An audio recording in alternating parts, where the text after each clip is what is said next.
This is an autumn of inconvenience in Britain, marked by empty gas pumps, worker shortages and gaps on store shelves. None of that got a mention from Prime Minister Boris Johnson on Wednesday, as he brushed off the economic bumps and said the UK would emerge from Brexit and the coronavirus pandemic as a more productive and dynamic nation. Johnson told the Conservative Party's annual conference that he'd end decades of drift and dither, and tackle long-term structural weaknesses, especially a reliance on low-cost labour from abroad. Relaxed and ebullient in front of a friendly crowd, Johnson did not note that much of that drift and dither came under Conservative governments. The party has been in power for two-thirds of the past 4 decades. Johnson extolled the Brexit freedoms brought by Britain's exit from the European Union, even as shortages of truck drivers and other workers cause economic hiccups. Brexit ended the right of EU citizens to work visa-free in Britain and has left growing gaps in the economy. We're embarking now on a change of direction that has been long overdue in the UK economy, Johnson said, vowing not to use immigration as an excuse for the failure to invest.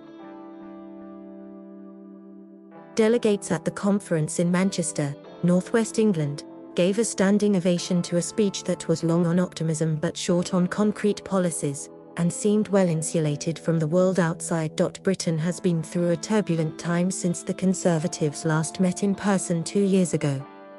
Then, Johnson vowed to get Brexit done after years of wrangling over Britain's exit terms from the EU. That promise won Johnson a huge parliamentary majority in December 2019. He led Britain out of the EU last year, ending the UK's seamless economic integration with a trading bloc of almost 500 million people. Britain also has been hammered by the coronavirus pandemic, registering more than 136,000 deaths, Europe's highest toll after Russia.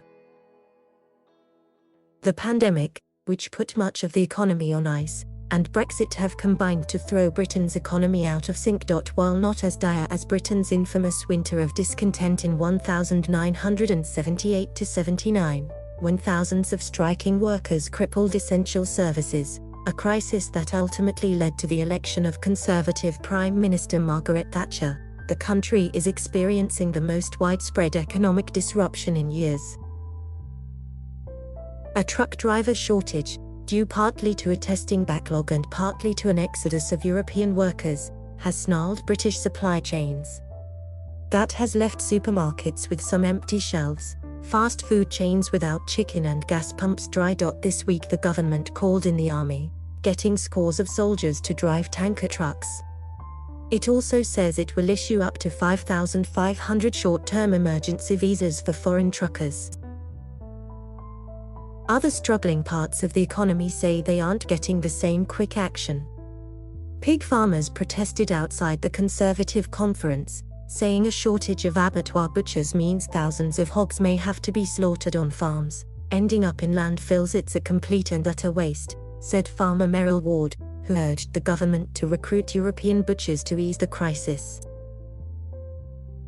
Johnson says businesses will have to tough it out by improving pay and conditions to get British workers to fill the empty jobs. He said the move to a high-wage, high-skilled, high-productivity economy will take time, and sometimes it will be difficult, but that is the change that people voted for in 2016 when they opted for Brexit.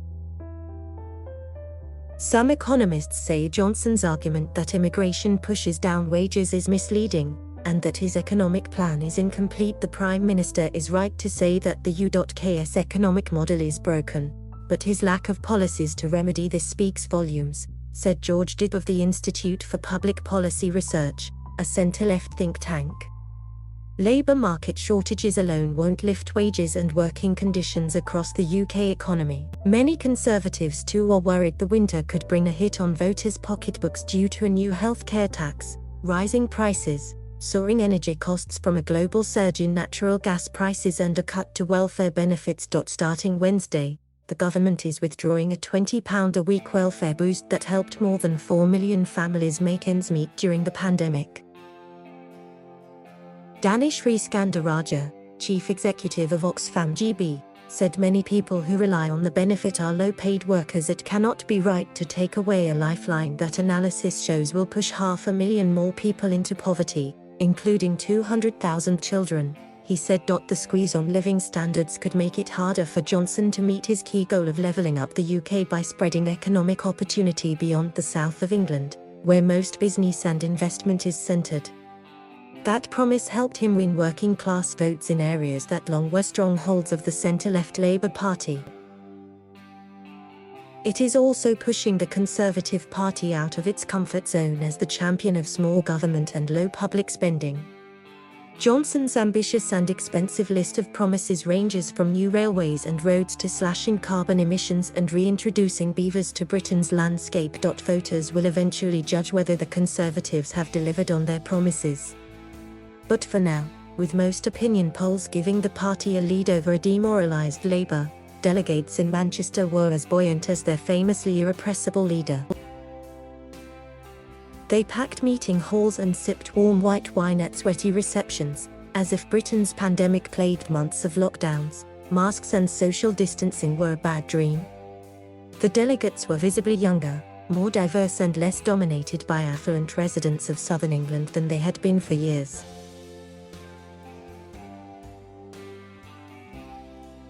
Thank you for watching. Please subscribe.